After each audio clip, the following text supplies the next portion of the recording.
जय माता दी। नमस्कार दोस्तों, स्वागत है आप सभी का हमारे YouTube चैनल पर। आज के वीडियो में आप सभी सुनेंगे भादो महीने की प्रथम प्रदोष व्रत कथा। दानों में प्रदोष व्रत का विशेष महत्व माना गया है। माना जाता है कि प्रदोष व्रत रखने से दो गायों के दान करने का पुण्य प्राप्त होता है। इस दिन की पूजा प्रदोष काल में की जाती है।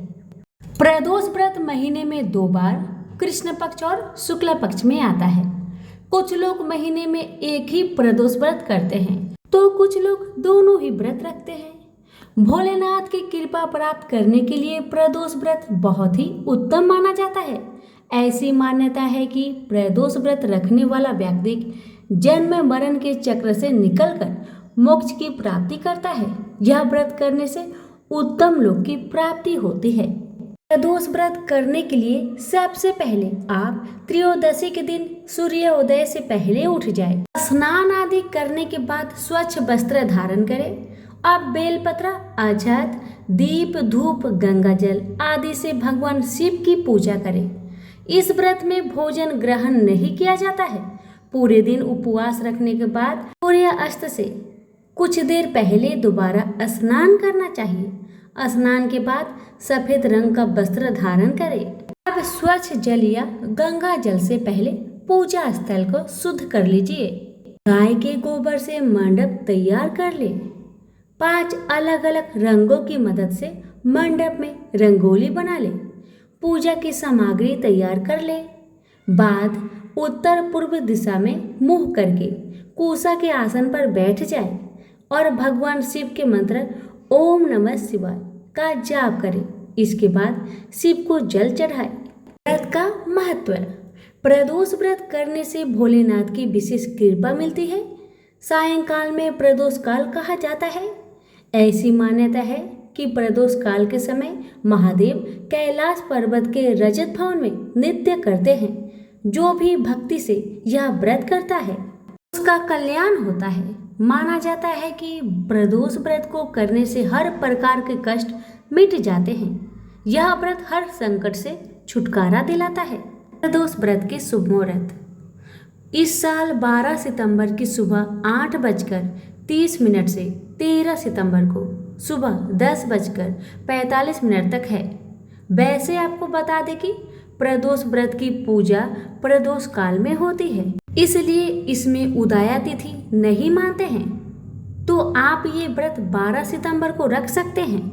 प्रदोष व्रत शिव भक्ति में महत्वपूर्ण है और यह व्रत भगवान शिव को समर्पित होता है। अब सुनिए मंगल प्रदोष व्रत कथा। सूत जी बोले, अब मैं मंगल त्रयोदशी प्रदोष व्रत का विधि विधान कहता हूँ।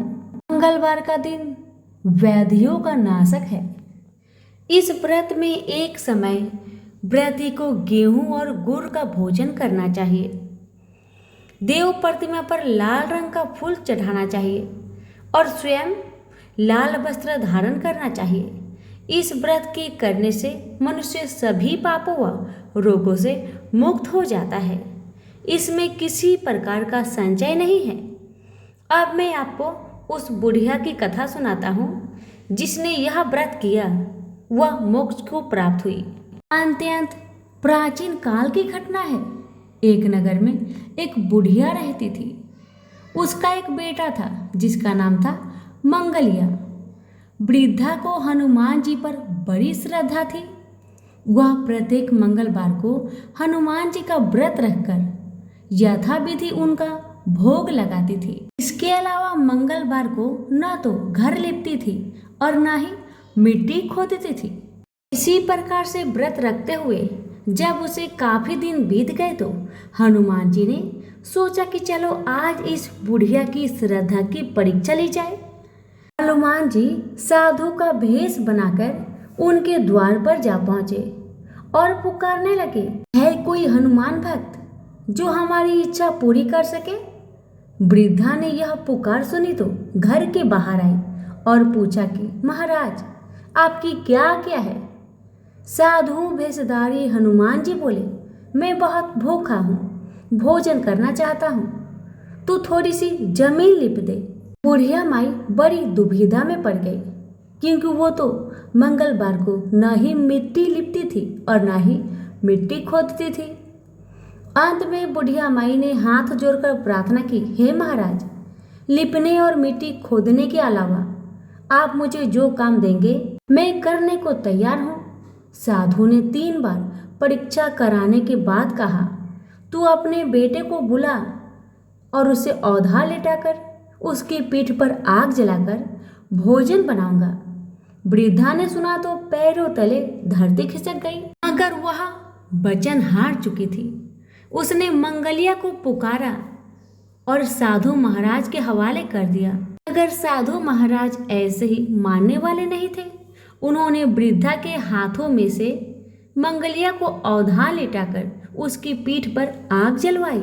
आग जलाकर दुखी मन से बुढ़िया माई अपने घर के अंदर घुसी। साधु महाराज जब भोजन बना चुके तो उसने वृद्धा को बुलाकर कहा कि वह मंगलिया को पुकारे ताकि वह भी आकर भोग लगा ले। वृद्धा आंखों में आंसू भरकर कहने लगी कि अब उसका नाम लेकर मेरे हृदय को न दुखलाओ। लेकिन साधु महाराज न माने तो वृद्धा को भोजन के लिए मंगलिया को पुकारना पड़ा। पुकारने की देर थी कि मंगलिया बाहर से हंसता हुआ घर में दौड़ाया।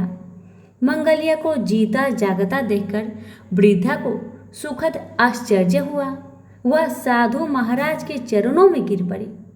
साधु महाराज ने उसे अपने असली रूप में दर्शन दिए।